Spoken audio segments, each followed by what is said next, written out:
People are afraid of accepting there's a problem because then they know they have a responsibility towards fixing it. And they don't want to do anything, one, because they're lazy, and two, because they're afraid they might lose. So they'd rather pretend there's no problem at all. And I think it's not always the winning and the losing. It's the fighting in the first place. It's not, if you're only going to fight when you're guaranteed to win, then no bravery is required. Forget about the winning and losing for now. Focus on the fight. If you do not overcome your tendency to give up so easily, your life will lead to nothing. Fear is a reaction. Courage is a decision. You have to train your mind to be stronger than your emotions, especially your impulses, or else you're going to lose yourself. Most of the important things in the world have been accomplished by men who kept fighting when there seemed to be no hope at all. When I hear people say, oh, it's hard, or I don't have time, etc., all you're doing is telling me you're a loser. Every single winner feels the same as you do. The difference is they do not quit. They do not give up. They do not make excuses. They stay on the highway. You are the only person who can make this work, and you're also the only person who can fuck this up. Don't be one of those people. Never quit. Never give up.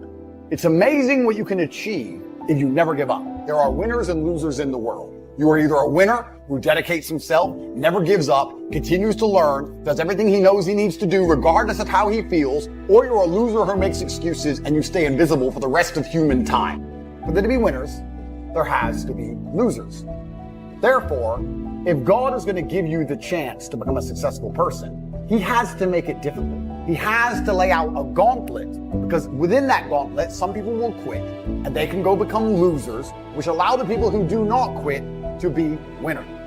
If the path was easy, everybody would walk it and it would lead nowhere. 100 people start the path, 99 fall off because it is difficult, and the one person who makes it to the end gets the gold. If all 100 made it to the end and the gold was divided by 100, it wouldn't even be worth anything. The difficulty gives it value. The fact that it is difficult to do is the key component into the fact you want it in the first place. If it wasn't difficult, everyone would have it and you wouldn't want it because no one would respect it. It's supposed to be hard. Life is supposed to be hard. You're supposed to think this is terrible. You're supposed to suffer and smile through the pain regardless. Discipline is the key to success in all realms as a man. And if you lack it, you stand no chance. You can give most people a roadmap to success.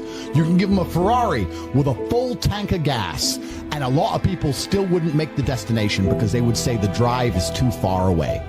Quitters, they don't have the discipline. You can tell them exactly how to do it. You can give them the mechanism to get there, but they don't have the discipline to complete the drive and end up at the destination. That is the majority of Earth. This is your competition. People who, even if they are told what to do, and people tell them exactly how to do it and help them do it, still quit, still fail because they lack discipline.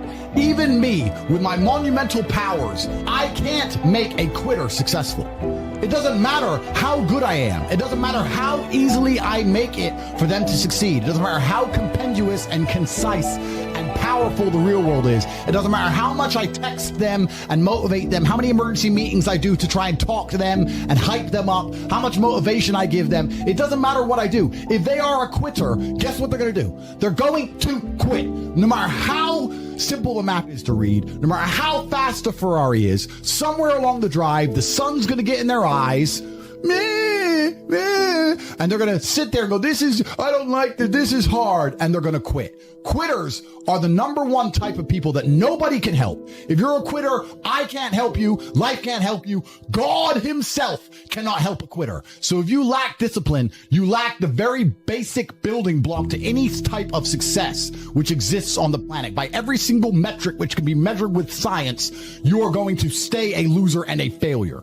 You don't need drugs. You don't need alcohol. You don't need parties or festivals. You don't need fun. Fun is the vector from which Satan operates. There's no money to be made. You don't retire your mother. You don't help the world. You don't give to charity. You don't become stronger. You don't become wiser. You don't learn anything. Life's not about fun as a man. Life is about doing the right thing because it must be done. You do not need fun until you've already reached the highest possible echelon. So this whole idea that you need fun in your life, you don't. What you need is purpose.